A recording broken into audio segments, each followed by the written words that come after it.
Welcome to Conversations. I'm Muqtadar Khan, your host, and today I'm going to talk to you about the real reason why I suspect the United States went soft on Pakistan in the past few weeks, especially while India's Operation Sindoor was taking place. And during the entire shall we say, 4 weeks that have elapsed since the tragic and terrible episode of terrorists attacking civilians in Pahalgam and killing 26, 25 of them Indians and one Nepalese tourist to Kashmir. Since then, the United States has either been supportive of India in a very general way, condemning terrorism and saying that we support India's fight against terrorism.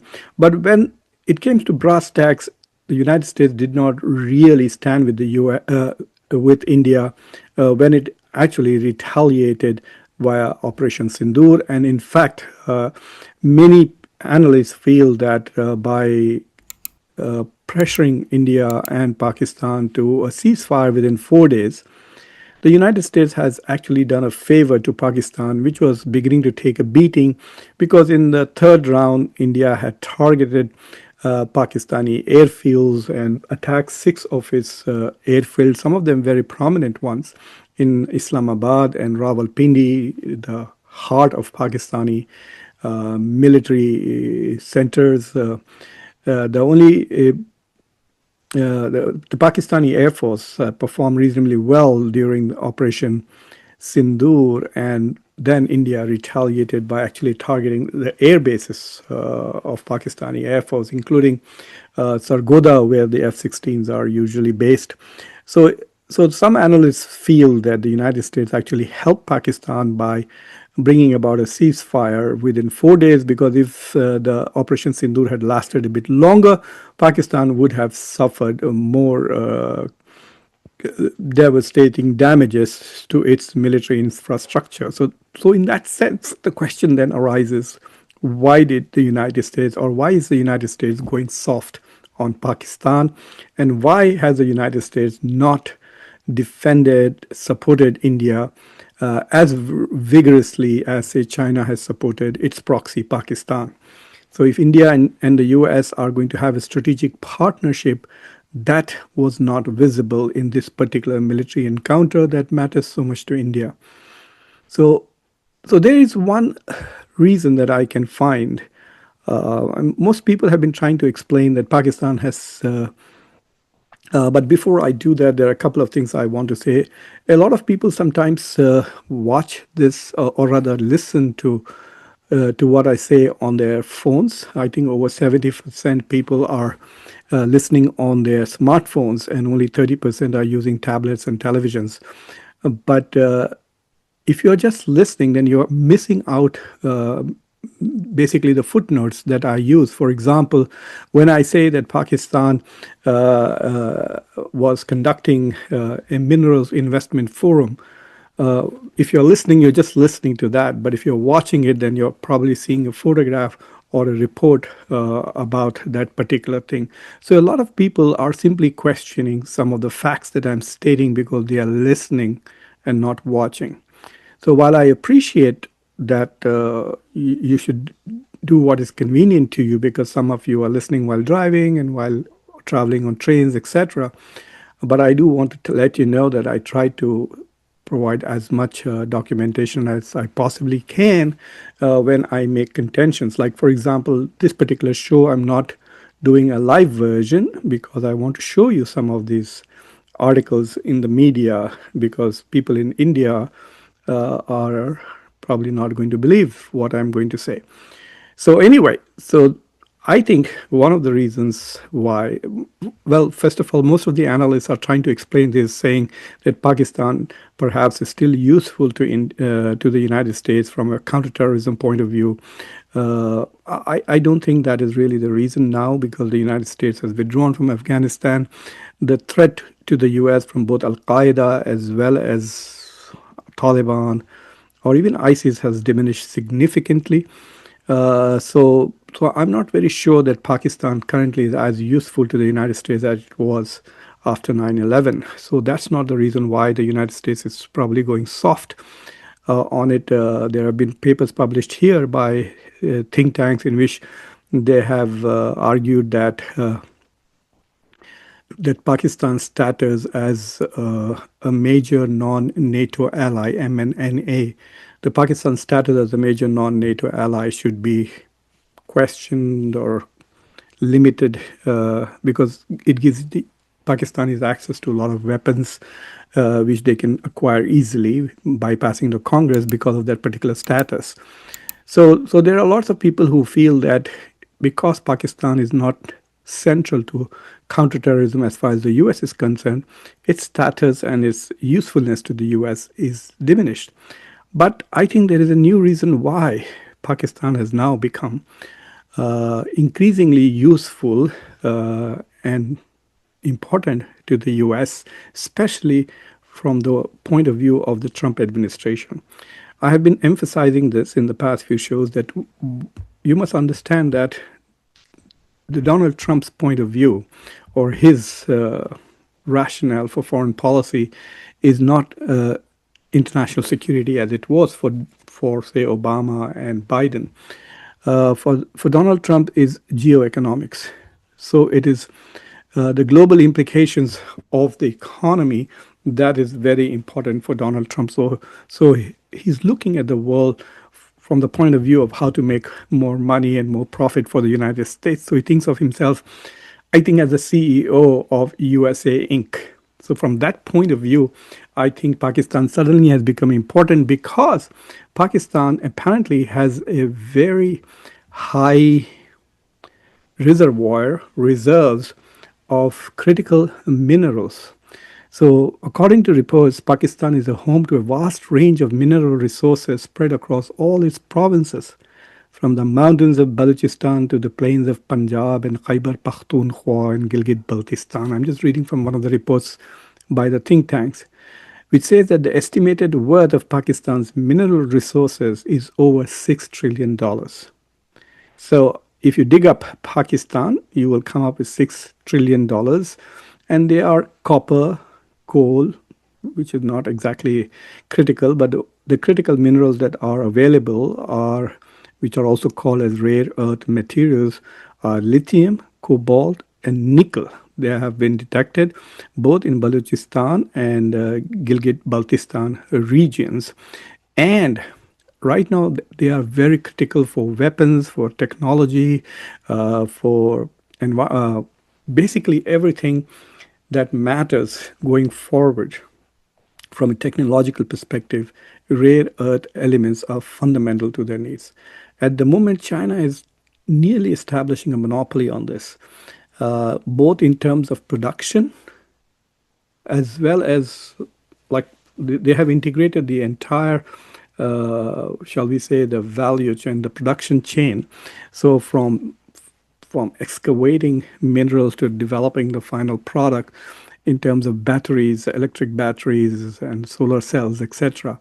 China has really dominated it. Currently, China's mineral supply chain is refining 68% of nickel, 40% of copper, 59% of lithium, and 73% of cobalt globally. So 40% of 68% nickel, 40% copper, 59% lithium, 73% cobalt. China also commands global battery cell productions. And then it is mining not just in China, but in Asia and Latin America and Africa. They also have a deal for rare earth elements in Afghanistan. They are trying to get those in Central Asia and, of course, all across Africa and Latin America. So at some point, it's going to be as if the China is going to monopolize. And in the current war on tariffs between China and the United States, the Chinese threaten to reduce the sale of rare earth elements or export of rare earth elements to the United States. So they have already played this card, which the United States feels that it is one of the biggest threats to its national security. So Donald Trump's talk of acquiring Canada as the 51st state, or acquiring Greenland, which I support. And I have promised that if the United States were to annex Greenland, I will go and buy an apartment in Greenland as my investment into Greenland and its assimilation into the United States. But the reason why Trump is really interested in Canada in Greenland is because primarily of their elements and their minerals as rare earth elements. It's like we are back into the 19th century where global powers were colonizing Africa and Latin America basically to mine gold, silver, and diamonds. And now great powers are trying to colonize Asia, Africa, and Latin America for rare earth elements, cobalt, nickel, copper, lithium, etc. So I think that Pakistan has suddenly become very important to the United States because not only does it have very high reserves of these rare earth elements, but it is also inviting the United States to participate in finding them and digging them out and basically monetizing them. So 1 month before this whole thing broke out, basically 1 month before the Operation Sindoor was launched by India as a reaction to the terrorist attacks in Pahalgam. On 8th and 9th April, Pakistan hosted a Pakistan Minerals Investment Forum. It's called PMIF 25.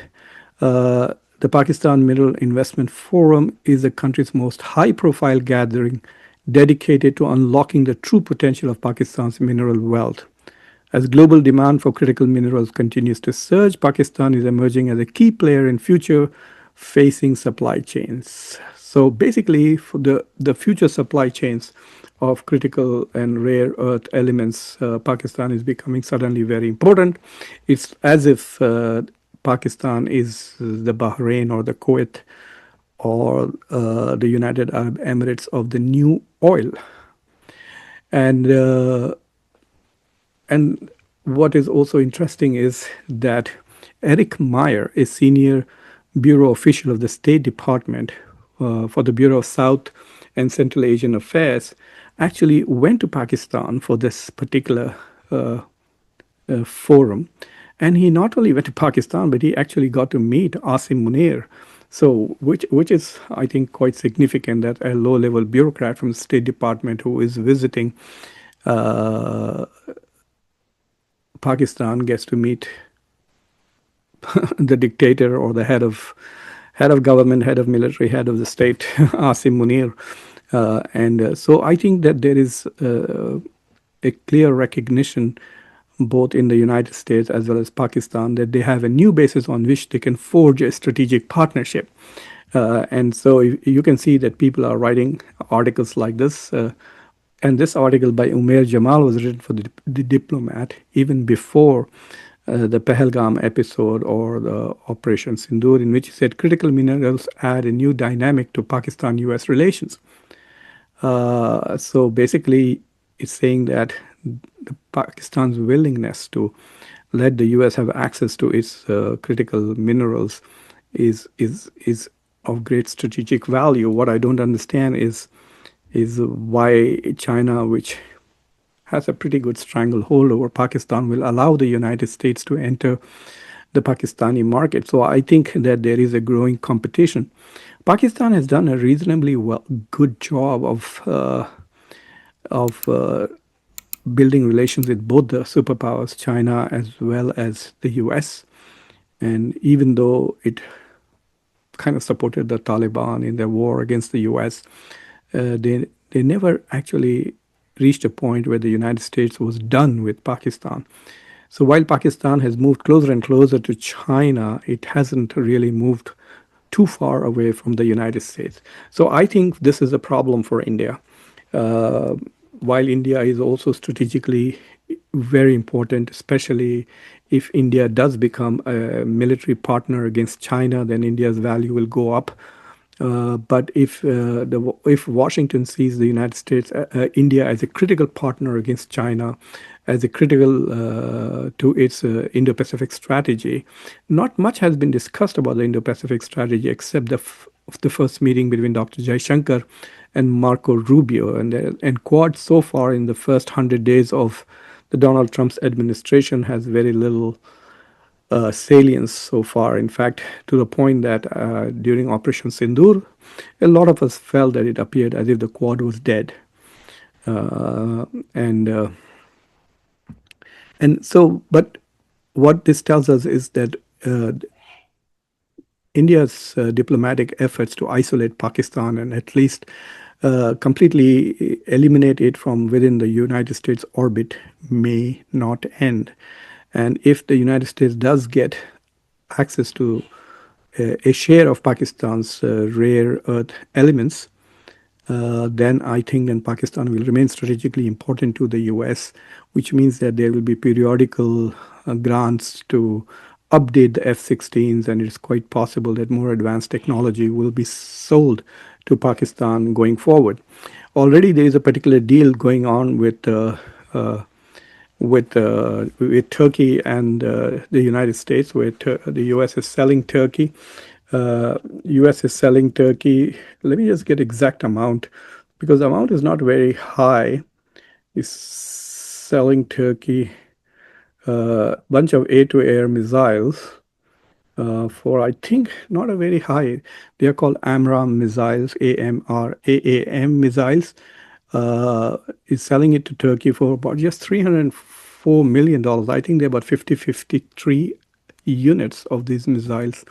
And people in India are quite worried because they feel that it's possible that Turkey might transfer those missiles, those AMRAAM missiles to to Pakistan. They are some of the best long-range missiles, probably uh, the ones that can be fired only by certain jets. And Pakistan has the F-16 fighters which can launch those missiles.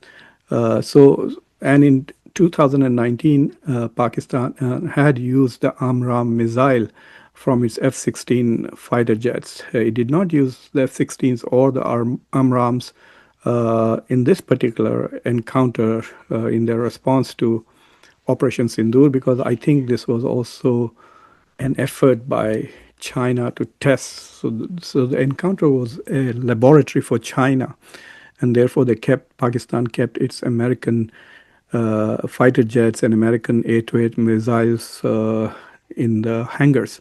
So anyway, so I think this is a strategic concern for India, that Pakistan has found another hook to remain strategically relevant to the United States. And as long as the Trump administration is in power and American foreign policy is shaped more by geoeconomics than geopolitics or international security, and Pakistan's carrot that we have rare earth materials and you can come and get them. I mean, look at how Trump went after the rare earth elements in Ukraine and got a deal from Ukraine without, in return, ensuring that Ukraine has peace. So there is no peace for Ukraine. They haven't got anything back, but they have already signed a deal with Trump on its minerals.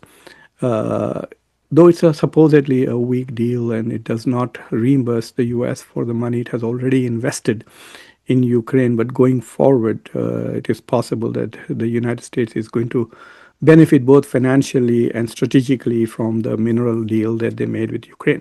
So this is the point that I want to make, is that lithium, cobalt, nickel, this is the new oil, and and Pakistan has reserves of them. And this fortunate reality is probably going to increase Pakistan's strategic relevance and keep Pakistan in the United States orbit. So if India assumes that it can use the United States to isolate Pakistan and put pressure on Pakistan to change its behavior, I think that is less likely to happen than India expects. So I hope you found these conversations useful, informative. So please subscribe to the channel, like this video, press the bell icon, and don't forget to share it with your socio-political network.